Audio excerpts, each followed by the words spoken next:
forefathers came, some seeking adventure, some bound in chains. For CARICOM, hele hele bravo, hope you sing CARICOM, leve bravo. Good evening and welcome to the first in a four-part series called Chatting CARICOM. My name is Silas Hamilton and we are here at the studio of the Caribbean Media Corporation, CMC in Barbados. The series Chatting CARICOM is geared to continue the engagement on regional integration, to give visibility and update on the regional projects and take your questions on regional integration processes. We welcome our esteemed studio audience. Welcome to those of you watching on cable, online, and on the systems across the region and the diaspora.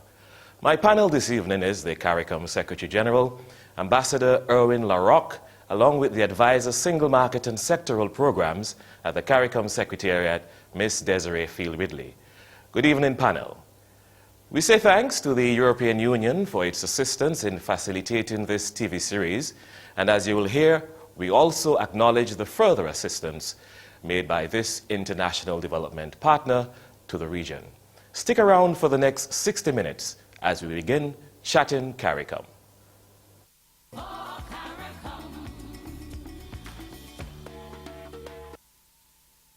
Every day across the Caribbean, non-food goods made locally, regionally, and internationally make their way into the hands of consumers. And from time to time, some of those goods may be defective and might actually cause harm. The CARICOM Rapid Alert System for the Exchange of Information on Dangerous Non-Food Consumer Goods, CAREX, has been set up to protect you. If you receive dangerous goods, you can file a complaint with your local CAREX contact point, or you can log on to www.carex.caricom.org and fill out the online form. The relevant agency will investigate, and once that is complete, the CAREX system will alert other countries in the region so that consumers will be protected from goods that pose a serious risk. For more information and to see the categories of goods covered under the system, visit www.carex.caricom.org or contact your local CAREX contact point. The CARICOM Single Market and Economy. Make it work for you.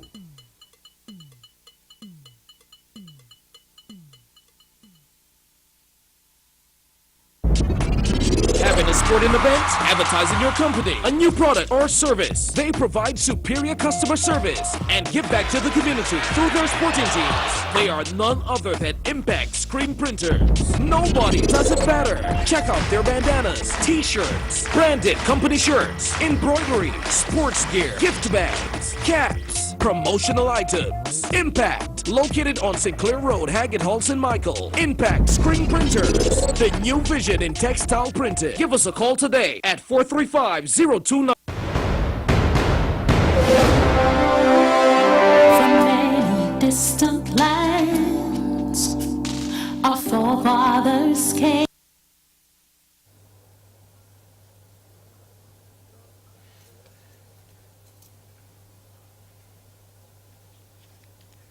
Welcome back. Let me introduce again the panel for this evening. CARICOM Secretary General, Ambassador Erwin LaRocque, along with the Advisor Single Market and Sectoral Programs at the CARICOM Secretariat, Ms. Desiree Field-Ridley. We begin with you, Ambassador LaRocque. How has CARICOM improved the lives of the citizens of the community? Thank you, Salas. And before I start, let me wish our studio audience a good evening. Allow me to especially recognize Ms. Zoanna Perry, our CARICOM Youth Ambassador. And I'm also told that all our Youth Ambassador Corps from throughout the region are following us. And I'd like to say good night to them, as well as to our audience, generally speaking, throughout the region. Salas, before I can answer your question, I think we need to remind ourselves what CARICOM is all about, and then we'll understand how it's actually making a contribution to our daily lives. Very often, persons think that CARICOM is synonymous with trade and the single market and economy. And while that is one of the four pillars, and it is a major pillar, There are also 3 other pillars of work that we're doing. Functional cooperation, human and social development, which would cover things like education, culture, climate change, etc. Foreign policy coordination, and the 4th one being security cooperation. And all of these in one way or another contribute to the development of our region. And just by way of an example, and I like to use that example, I know it's one, but I'm going to keep on using it. The Caribbean examination, the CXC exam that we take, our students take every year, is a CARICOM exam. It's one that is internationally recognized. It allows our people to be trained and go out there and get into university and whatnot. After the storms and the hurricanes, CDEMA moves in and helps to the recovery effort. It also helps in the planning effort. And I would use another one as CAFA, which is one of our regional institutions, which, unknown to many of us, many persons in the region, a lot of the testing that was done when Zika was rampant and chikungunya was done at our CAFA lab, and the support that was given along with other partner institutions like PAHO. So it affects our daily lives. We're just not aware of it. Sometimes we take those things for granted. And of course, the trade element of what we're doing. If we were not trading among ourselves, the regional market accounts for somewhere between 14 and 16% of the region's global trade, which is not insignificant. And trade equates to jobs. And if you didn't have those things, and if we didn't have CARICOM, I think we would then be able to recognize that there would be a great void in our region. So this is just by way of some of the examples of how it is making a contribution to the daily lives of our community. And of course, we have many more institutions. Many more institutions working along with us. CARICOM is not the CARICOM Secretariat. I am very clear in saying so at the outset. CARICOM is a number of specialized institutions. CARICOM is the member states. CARICOM, of course, are our stakeholders. And we're seeking more and more to engage all our partners in moving forward for the development of our region. Okay. SG, what would be your ideal perfect concept of community? What is the single most important thing that needs to be done to achieve that? Perfection is when you go to heaven, eh? But I think what we have to strive for, what we have to achieve, what we have to try and achieve, and I hope I can make a big dent in that for the time that I am around, is to make CARICOM truly what it is, a community for all. One in which our citizens have a sense of belonging to this community effort we're doing, one in which the benefits are tangible and can be easily recognized, one in which we have a greater harmonization of our policies throughout the region so that it's a little easier to be doing business throughout the region.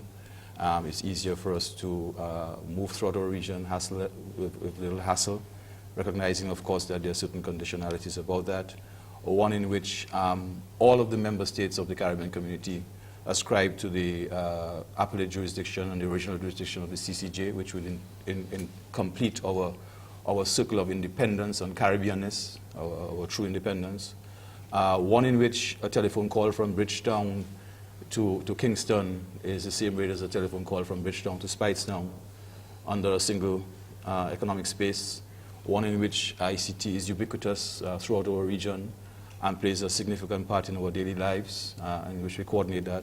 One in which there's greater coordination of our foreign policy, so we can really harness the benefits of our 14 boats out there and leverage it to the benefit of our entire community. And I can go on and on. It's not any one single thing.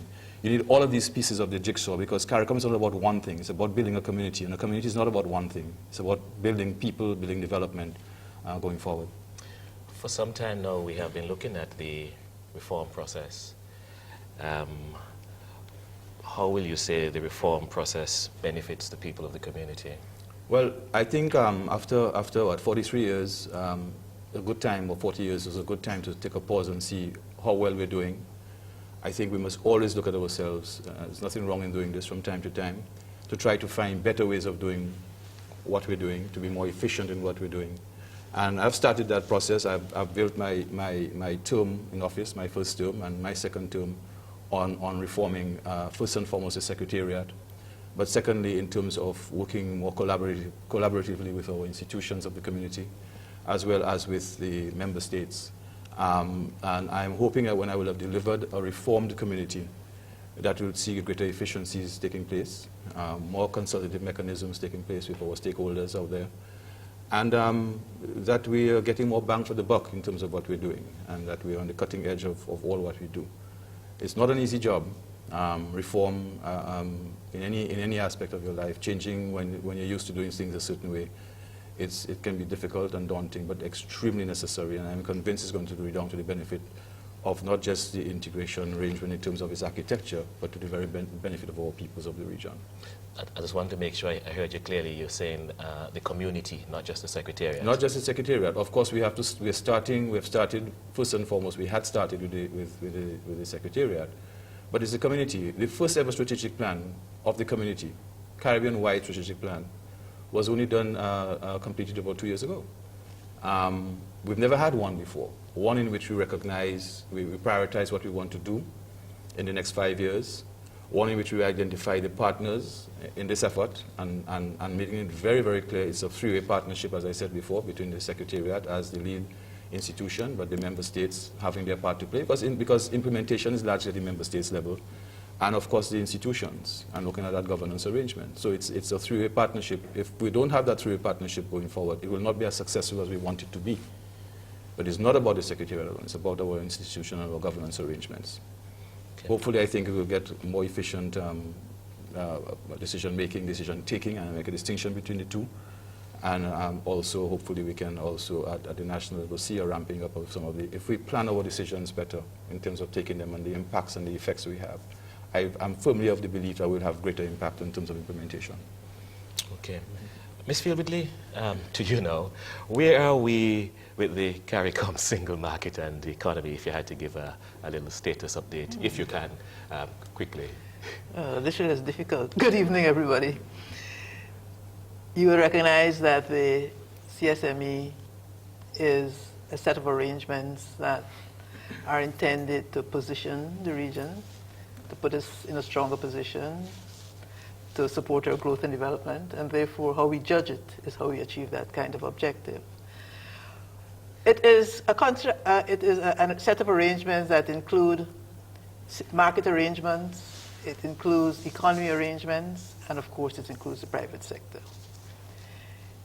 It takes all of us to make it work, all the stakeholders, whether it's public sector, private sector, or NGOs or civil society.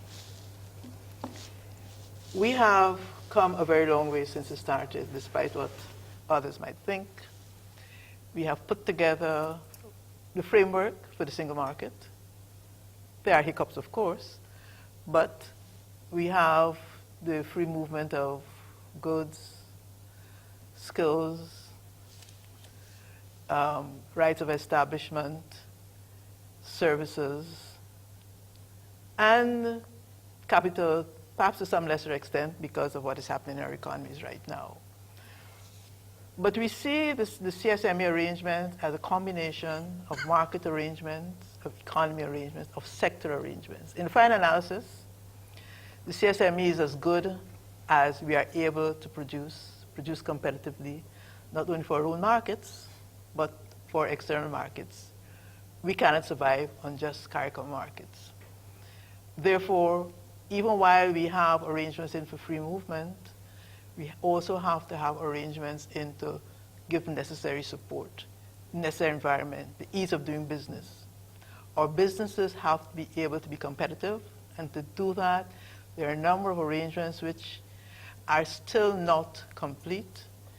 The technical work has been done, whether it's an investment environment, whether it relates to the ease with which we can protect our deposits in our banks, credit sharing. The main and the oldest arrangement we have perhaps is the avoidance of double taxation across the region. And even that is at the stage where it needs to be made compatible with our international arrangements. But notwithstanding that we're not complete, it's going to be an ongoing process. The sectors, when you look at agriculture, when we look at services, we're in the process of developing the strategic plan for services.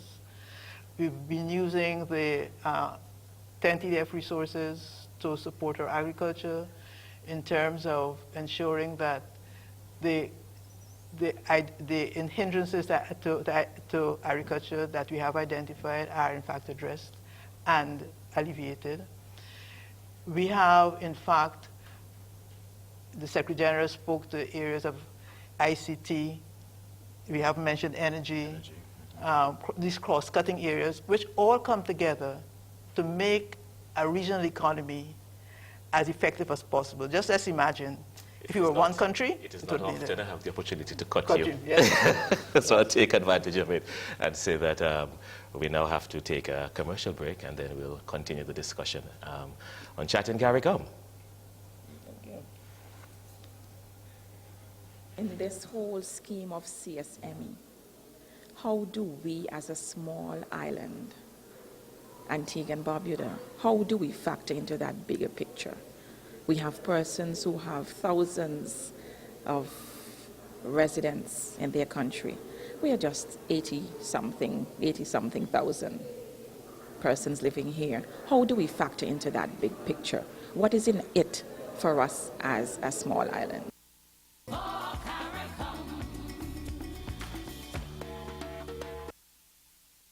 One aim of the CARICOM Single Market and Economy, CSME, is for CARICOM nationals to be able to move in the region, to seek work, to visit, to establish a business, or to provide services. CARICOM also provides a complaints procedure which allows you to report any instances where you have experienced difficulty in accessing your rights, either on arrival or once in the country. Simply complete the form provided online and at a number of locations. Submit it to the CSME focal point in your home country, the country where you had an issue, or via the web. The complaints procedure works to safeguard access to CSME for all CARICOM nationals. For more information, visit csmeonline.org or call your local CSME authority. The CARICOM Single Market and Economy. Make it work for you.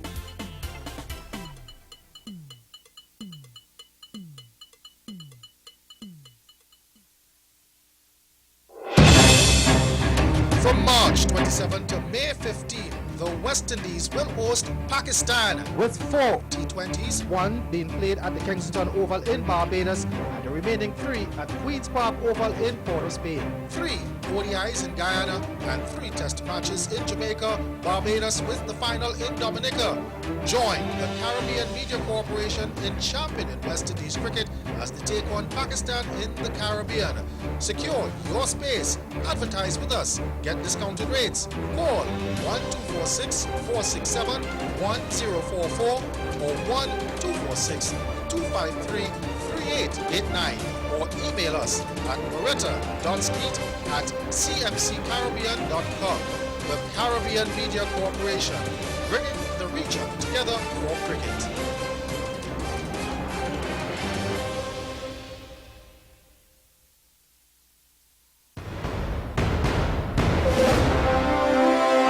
From many distant lands,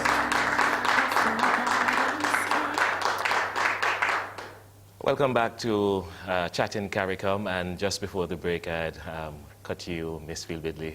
I'll give you the chance to continue now. Thank you, Silas. It's almost impossible to speak to the CSME in 2 minutes. But just imagine a country and what happens in terms of free movement, in terms of resources, in terms of achieving objectives. We are trying to do this with our 14, 15 countries without one political or one legal jurisdiction. Therefore, you see the challenges there. But what we're trying to achieve is access to the region's resources and not just their own individual resources, which then makes it possible at a regional level to do far more than you would be able to do at a national level. We're also trying to ensure that our business environment is more conducive to doing business. And we have, in fact, gone a very long way in ensuring that we have projects which will take us to the next stage where we can, in fact, have an online registry where our businesses can know more about each other and eventually reach a stage where we can register online, eventually. We have a project in place to ensure that our skills are known and that we can, in fact, identify what is required and where those skills are. And we have also arrangements which will identify new areas for our community. These relate to government procurement, which is a new market which is normally reserved for nationals, which will now be open to regional entrepreneurs and suppliers. We still have some hiccups with respect to those rights which will be related to those nationals which move across the region, additional rights, and we still have to work on that one.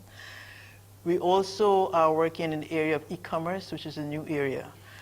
So what we're expecting to happen is that as we develop our CSME further, we will be working in an environment where we have increased production, we have increased competitive production, and we are able to generate the resources, generate the employment that is so necessary for our development.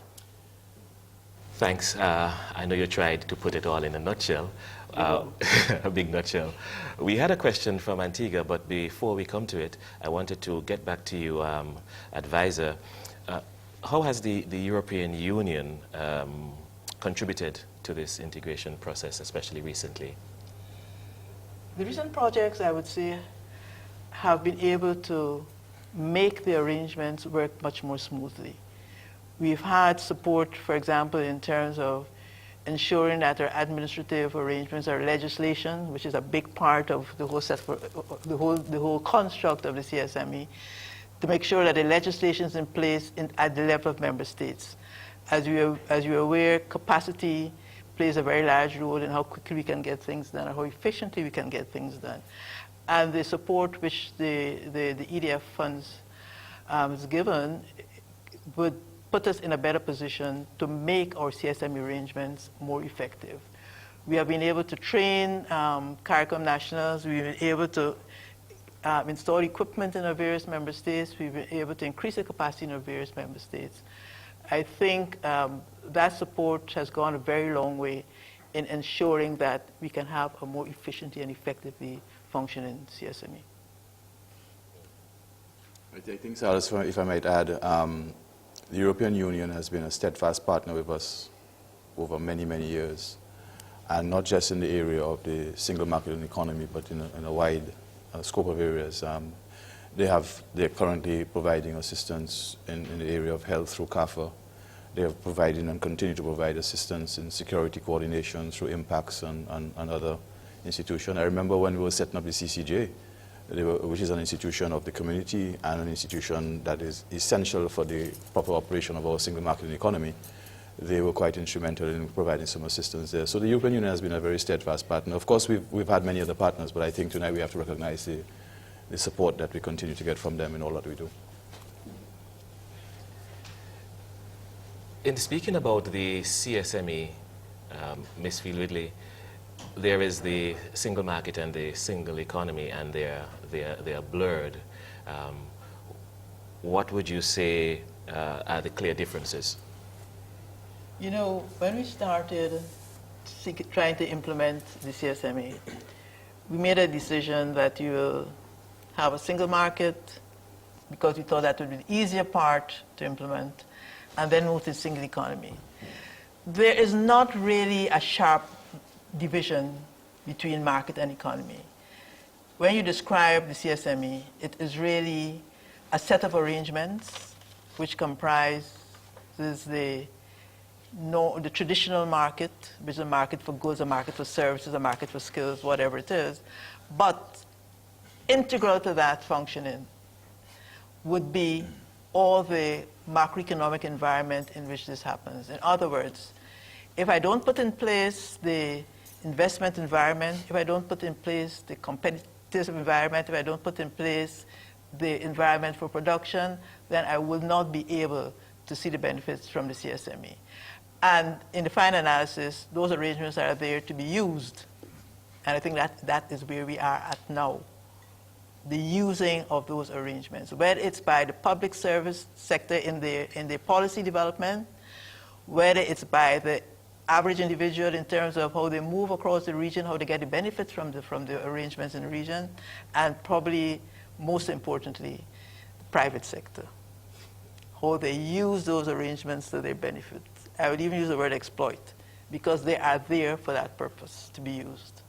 The question from Antigua, how are we from a small island of 80,000, how will we be able to cope with more people coming in to Antigua and Barbuda with respect to our social services, for example? I think that was the question from the Vox Pop.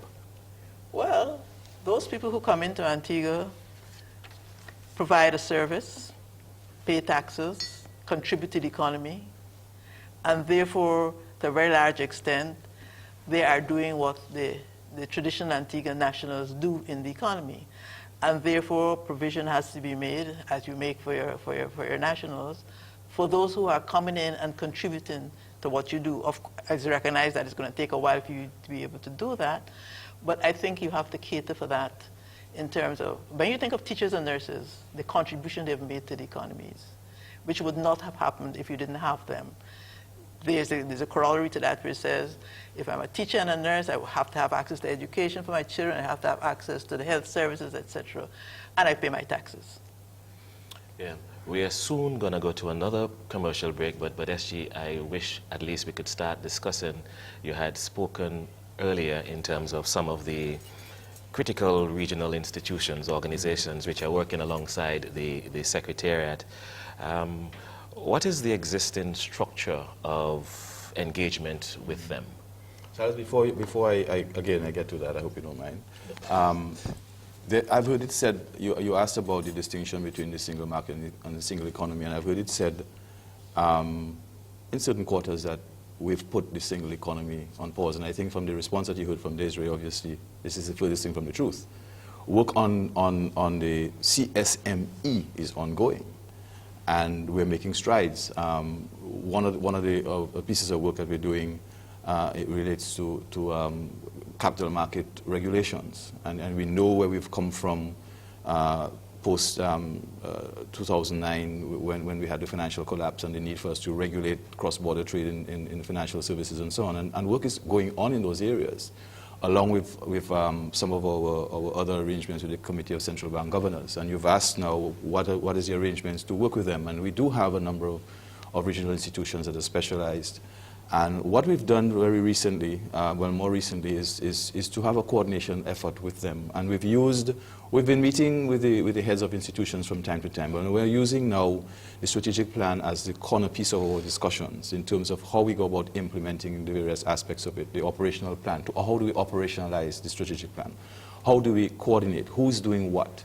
The ultimate aim is to avoid, wherever it may exist, duplication of effort, to avoid inefficiencies, to create greater coordination. I have a vision of some time in the future. It may not be as quickly as I want to see it happen, but one where we have what I would refer to more of a regional public service, a la what is happening at the UN, where there's that level of coordination where you have, that. And I think we're working towards that, and all of our institutions. Only next week we're going to be having a meeting of all the heads of regional institutions, which I convene. I try to convene twice a year. It's not always possible. Where we're going to talk about a number of these regional policies and who's doing what and how we go forward. Okay. Yeah. All right. Thanks, SG. Grenada and Antigua have seen their share of the movement of CARICOM nationals, but not everyone thinks the movement can always be seen as a positive. Here are the thoughts from the man on the street.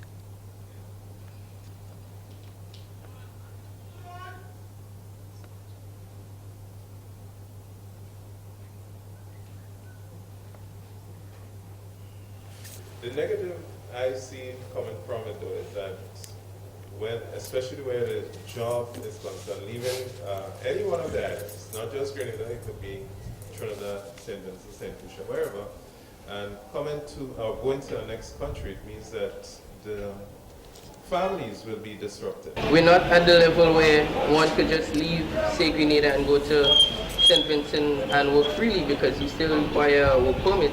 So while there is liberty to move among the islands, you still have some level of restriction in terms of work.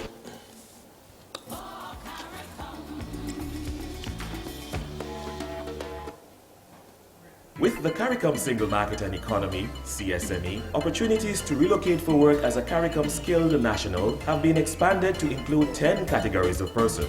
2 of those categories are artisans and household domestics holding a Caribbean Vocational Qualification or CVQ. A CVQ is a certificate you can apply for based on how well you do your job. If you are certified as a household domestic, including housekeepers and home help workers, or an artisan, including persons in the building trade, craft persons, and machine operators, you could be eligible to move for work. CVQ standards have been developed with regional employers, so your skills will be recognized wherever you go. Contact your national training agency to find out about CVQs for artisans or household domestics, or visit csmeonline.org for more information. The CARICOM Single Market and Economy. Make it work for you.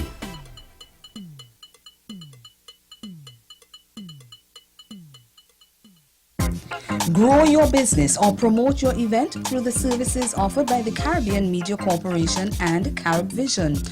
Our distribution provides a platform on cable, terrestrial television, and websites. We cover carnivals and events from across the region. We can bring your event live and alive to the world.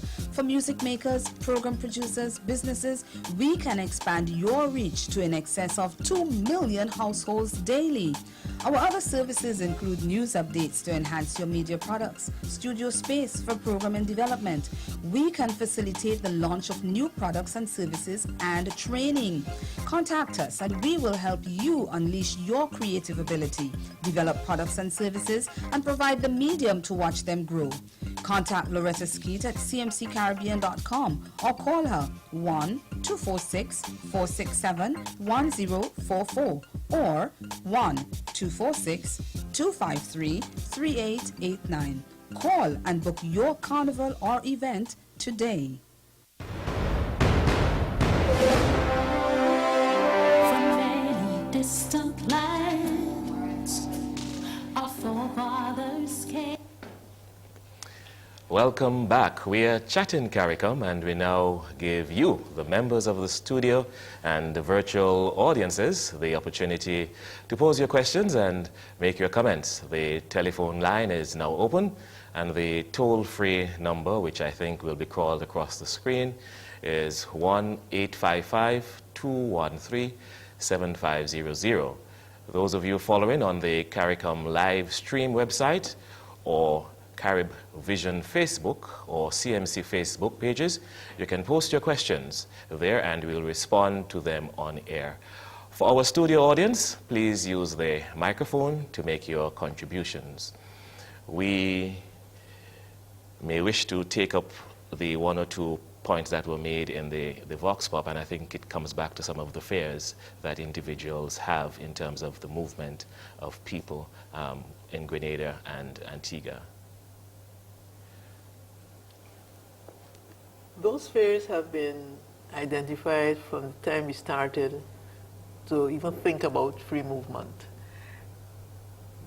To some extent, it is understandable because this is a new area. Even the EU, when they were doing their arrangements, have had to grapple with that. We have found that persons do not move just like that. People prefer to stay home, generally speaking. But when you move, you won't be able to move with your family, and you won't be able to have access to the basics, at least, that are required for comfortable living, whether it's education, whether it's health services. And therefore, when I refer to rights related to free movement, otherwise known as contingent rights, that you still have work to do to complete that process. And I can understand that it is absolutely necessary that we do. I think we should take follow-up from what has been said there in terms of pushing for contingent rights to be completed. When we envisaged the CSME, we had envisaged that when persons move across the region, they will in fact be moving with a certain set of arrangements already in place. The only one that I know that is working is the Social Security transfer of Social Security benefits, which in fact enable those persons who move across the region and work to move with their pension benefits, for example. But yes, we have missing pieces. And of course, you in the studio audience now is the opportunity, and those listening on the various systems across the region and in the diaspora, to engage on the comments you have heard before and anything that is burning or not burning that you wish to discuss. But before we had gone to break earlier, SG, I had started with the question on the streamlining of the work with the regional organizations. What is the existing structure of engagement? I thought I mentioned to you that we engage at varying levels. I meet with the heads of the institutions in terms of coordinating our program and whatnot, and at the operational level, our varying officers meet, as I've said, to coordinate, to ensure that there's no overlap in terms of what we're doing and the efficiencies to be had. Salas, the issue of the social services, as has been mentioned by the question from Antigua, is a legitimate concern, but we're not oblivious to that. And I mentioned that we are also doing some work in functional cooperation, and I did mention health, and I think the services that normally come to mind when people ask those questions are health services and education services. You want to make sure you have the hospital beds, you want to make sure you have the school benches there. No, we don't invest in infrastructure, but certainly what we're doing is to ensure that our education system is more efficient. And a recent piece of work that was done by some of our education experts, headed by Dr. Didicus Jules a couple of months ago, indicated that there is some wastage in our education system. Or if you could harness that wastage, it could be put into either being more efficient in producing educated people or trained personnel, or it could be used to invest in proper infrastructure. We're not oblivious to it. I can't say that we have the answers to it, but it's something that we're very conscious of, and something that we have to plan as we go forward. Okay. We are heading in the second half of the program, and I see Zoena from the studio audience up to the microphone for a question. Good night. My question is directed to the Secretary General. When we interact with the youth on the street, a lot of the times what we hear is that CARICOM is a lot of talk. And one of the burning questions our youth want to know is what measures are in place for governments to really do CARICOM, because they think it's just a meeting of the heads, they talk, and then nothing is done at the John public level. So what is being done, or what measures are there to secure that governments really push CARICOM within their countries? I think the problem is that we're not very good at saying what we do. And at the start of the show, I mentioned some areas in which CARICOM is working.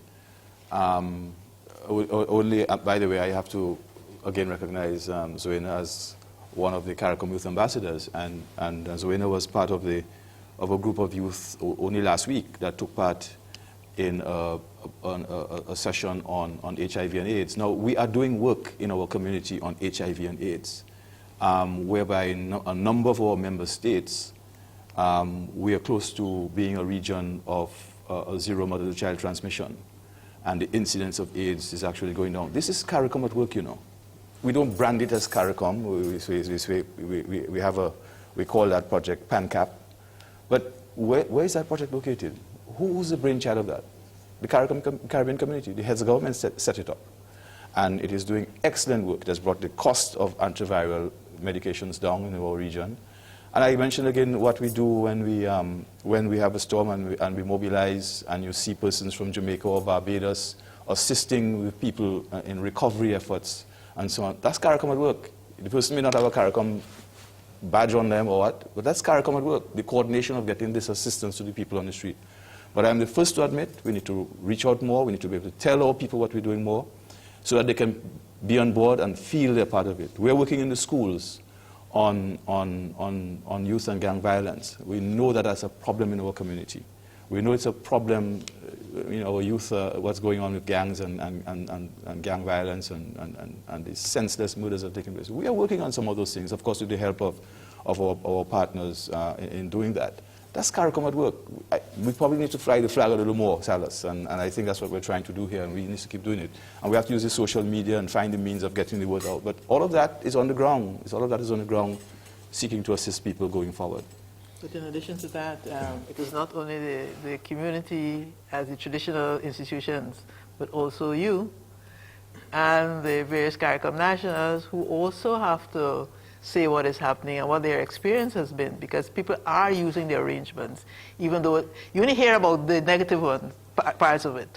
But that is just saying that you take for granted what is happening and you're not talking about it. Perhaps you yourself, when I say you, I don't mean you personally, but the individuals have also to talk about what is happening.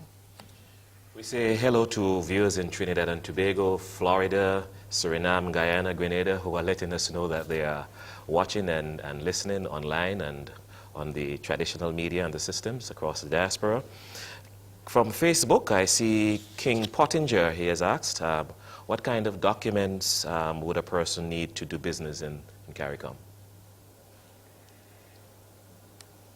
Documents for establishing a business, for example, or do business might be just establishing a business, but for establishing a business, it requires no more than you do when you establish a business anywhere else. In other words, you go through the registrar, you are aware of the requirements in the particular country, and you go to the country and you indicate where it is you want to have this business. It's a CARICOM business, of course.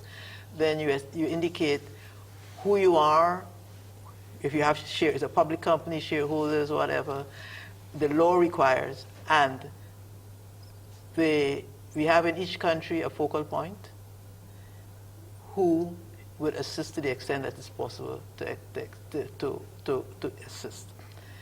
In the final analysis, doing business is not just establishing a business, but it's, for example, if I want to, as a consultant or as a contractor, work in a country for a short period of time, delivering services on a temporary basis, then you have identified what it is you're going to do. You have the contract to do what you're going to do, and you have the identification from, if it's possible, an organization in your own country, or you have the contract from where you're going to work, and that should start the process. That gets you into the country. If you need to be there for a period beyond the period you originally have, then you go through the process of applying for the extension that is necessary. We're trying to make it as easy as possible. And this is what the support we've got from the EU, for example, have been assisting us in doing. Okay, advisor. Before we go to break, here are some of the questions from our regional participants.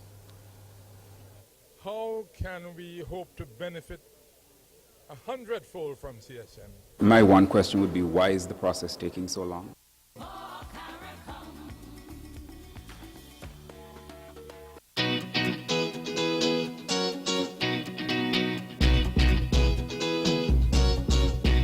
Carry Festa for you, carry Festa for me, carry Festa 13 Barbados. Carry Festa for you, carry Festa for me, carry Festa 13 Barbados.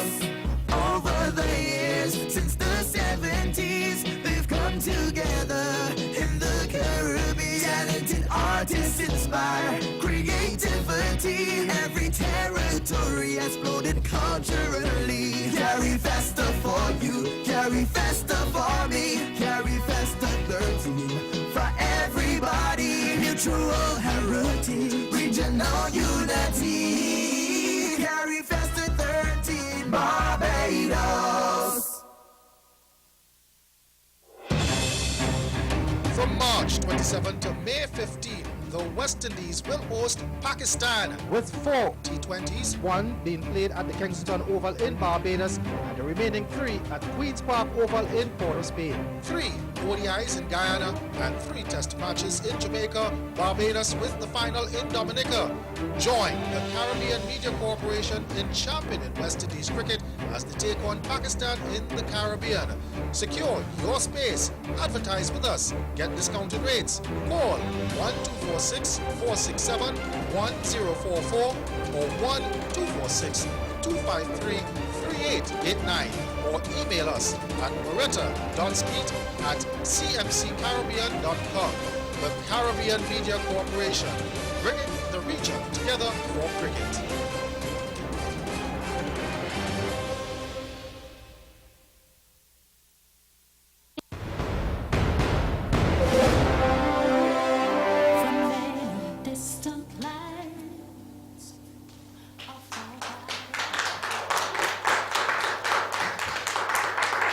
welcome. Welcome back. Some mirth, some laughter while we were at the commercial break. So that's why, SG, I will give you dibs at the question that was just asked. Why this thing is taking so long called the CSME? I think we have to approach it slightly differently. And it's not that one day we're going to wake up and integration will have been done. And we all say goodbye and we pack up the secretariat and we go home and we stop dealing with this thing. I hope not. Some of us need jobs. I think we have to perceive it as a journey. We're on a journey, and development is a journey. Development of a country is a journey. And I'm using the words, I'm sure Prime Minister Stewart would not mind me using his words. It's not something that's going to be achieved tomorrow. And we have to keep working at it and building at it, just as national development is a journey.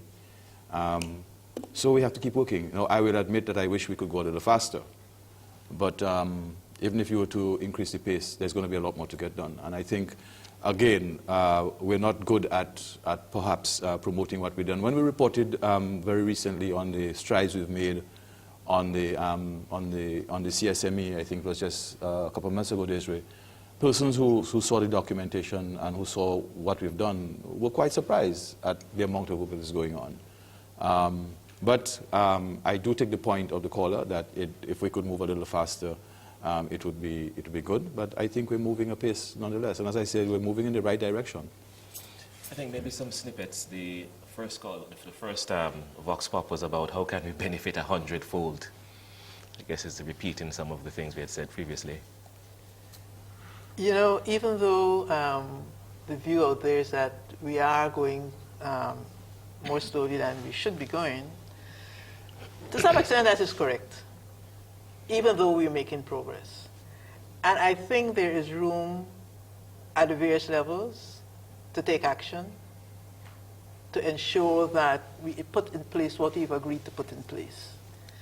Whether it's at the public sector level in terms of the decisions that have got to be taken or the consultations that have to be completed, or whether it's at the level of the individual CARICOM national who wants to move and is not necessarily researching all the steps that have got to be taken. Certainly it's at the level of the private sector, which has to be positioned to take advantage of the arrangements that are in place. There are arrangements in place. They're just not being used to the extent that they could be used. We have to determine or to identify a strategy which picks up the pace a bit. I think we have room for going a little bit faster than we go now. How do you benefit 100%? 100-fold, yes. That benefit is as good or as quickly done as you yourself engage in the process. As I said, we have identified what is necessary for free movement of persons, for example. You want to benefit from that? Identify the areas you're interested in, what you want to go to, and then remember that there is always that caution in terms of a new arrangement. And the country you're going to, there could be some resistance, but you have to be aware of that and you have to work with that. You can't expect a change overnight. So when you think about 100-fold, the 100-fold is not going to happen immediately. It's going to take a while. But you can get 100% in some areas, for sure. Some of what we're doing delivers a direct benefit, and we pointed to some of them. But some of what Desiree is mentioning are opportunities that as citizens we have to take hold of and exploit, and she's used the word exploit. And it's not just the corporate world who does that. Individual citizens. In my movements, I try to interact with the youth whenever I go, and it amazes me. I get inspiration from them when they tell some of their stories. I met a young fellow who told me that he was exporting his services because he views the CARICOM market as his. And when I drilled down into what was the service that he was exporting, he was a graphic artist with his laptop sitting in his home country with clients in St. Lucia and Barbados and elsewhere. He didn't have to move for that. And he was earning a decent income, he told me. He didn't give me the figure. But he was earning a different income. And I dare say that there are more entrepreneurial young people like that. We always say that, things are bad and so on, and we never sing the song of those who are doing for themselves and those who are doing well. And the youth always remind me, there are many of us who quietly doing what we're doing and taking up advantage of the opportunity. So we have to bring opportunities to the people, and sometimes, which is what the single market is doing, is creating an environment for us to exploit, and it's not a bad word. And we have to stop thinking of our home as all that exists. We have to think as Caribbean people, and that we have a Caribbean market to ply our trade, and we don't always have to move to do it. We can do it from where we are, or we can move for a short period and come back and benefit both states where the activity is taking place. And there are some young people who are doing this. Listen, our higglers, our hucksters have been doing this for years in our region. Moving stuff, do you know the amount of produce that is being moved in our region by hucksters that is not put in containers? Higglers out of Jamaica, hucksters and so on out of St. Vincent and Dominica. And what are we trying to do is to facilitate that trade by putting in place and making more transparent the agricultural regulations, what they call the SPS regulations. We're trying to put this in place and make it more transparent so persons wouldn't have the headaches that they have. We're trying to work with the Standards Bureau in each of the member states so that they can advise their exporters, these hucksters and higglers, who are a vital part of our economy. And someday we have to capture that. What is that aspect of our economy that we don't tend to look at that is moving that trade, what we call the informal sector? They are a very formal sector. They're a very formal sector. They send their kids to school, they build their homes and all of that kind of trade, okay? And I think we have to look at that. And people are moving throughout the region doing those kinds of things. And they go back to their homes. They're not all staying and consuming and not contributing. Point taken, Secretary General.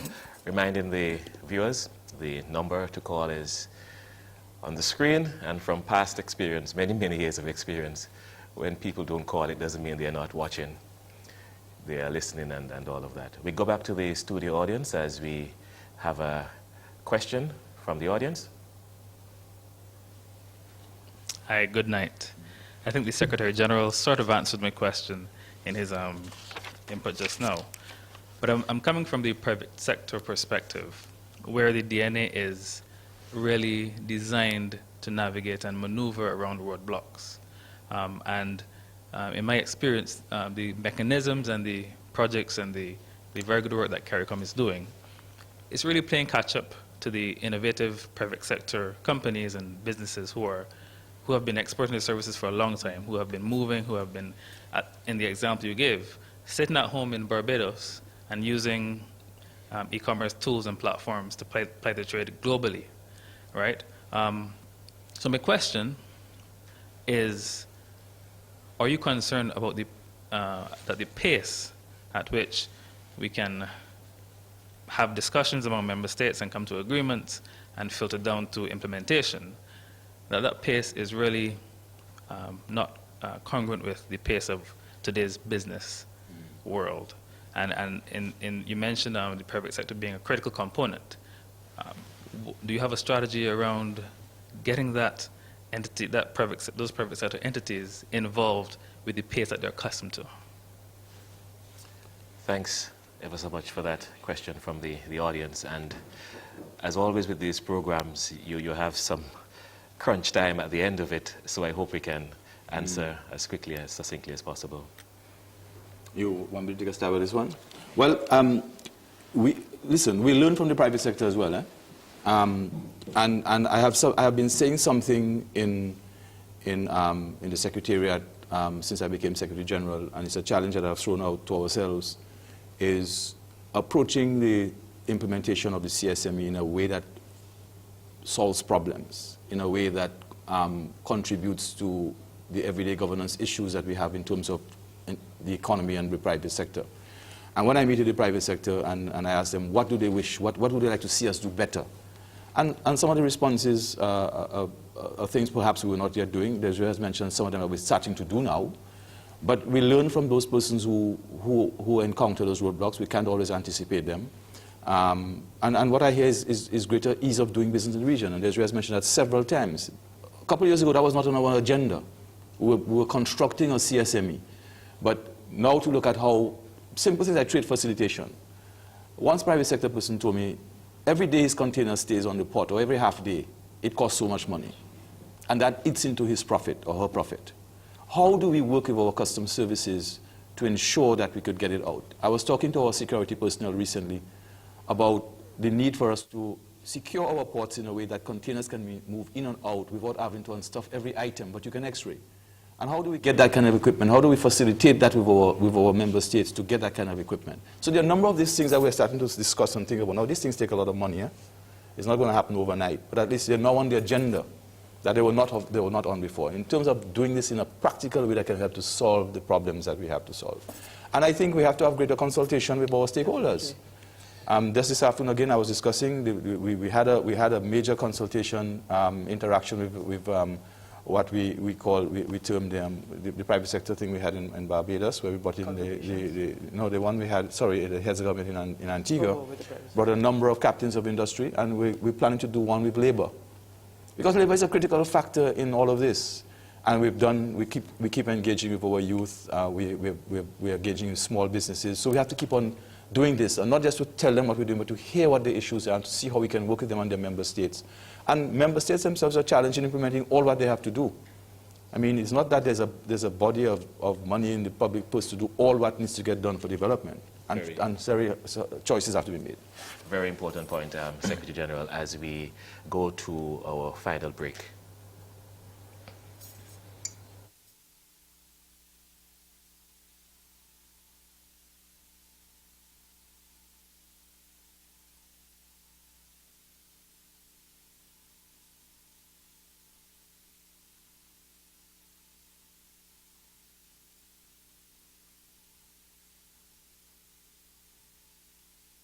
I have had family members who would have benefited. They've had the opportunity to go and work in other countries. And I think that is one plus that we can say the CSME has brought for persons who are desirous of at least venturing out of Antigua and Barbuda.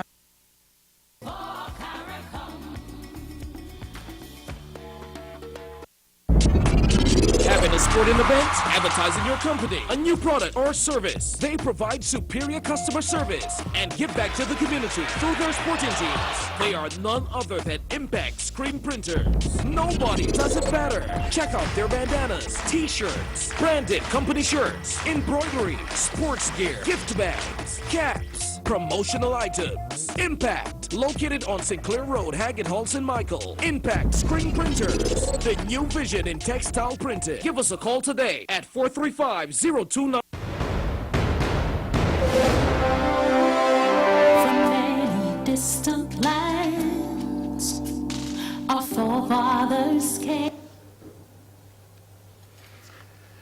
Welcome back. As I put you under some heat to give your final comments, 20 seconds each. Ms. Ridley. Thank you. I think as we go forward, what is going to be critical is developing partnerships, not only with the various stakeholders, whether it's the private sector or public sector, but we need to be able to work with these partners to take advantage of the CSME arrangements. Capacity is an issue, and we need to identify a way that can be addressed. We also need to, in terms of identifying what is important to our population, what it is they want to zero in, where we're going to add value to what they're doing. And I think as we go forward, we have to have that greater level of partnering, of consulting, of listening, and then seeking to implement. SG, 30 seconds. Well, what we're about is building a community for all. And we're not just talking about trade, but the various aspects of life and the ultimate goal of having sustainable development in our community. And I hope we can make a very meaningful contribution in that. I want to assure the listening audience and the watching audience that there's much going on. And from where I sit, there are a number of persons out there who are already committed to this the integration arrangements we're doing, starting with our heads of government, of course, but average citizens. I mentioned the kind of inspiration I get from interacting with youth throughout our region, who give me a tremendous source of encouragement to go forward because they see the benefit to be derived for them and their children in the future. I want to thank our audience for listening, Salas, and I will just put one last plug to say thank you to our major sponsor, the European Union. Yes. I have 9 seconds in which to wrap. Over 1,000 viewers online. Thank you very much. You already given your final comments. There are 3 other programs to come, and watch this space. I'm Silas Hamilton. This is Chatting CARICOM, put on by the CARICOM Secretariat. Thank the studio audience, the CARICOM youth ambassadors, and everyone for making this program happening this evening. Thank you, and do have a great evening.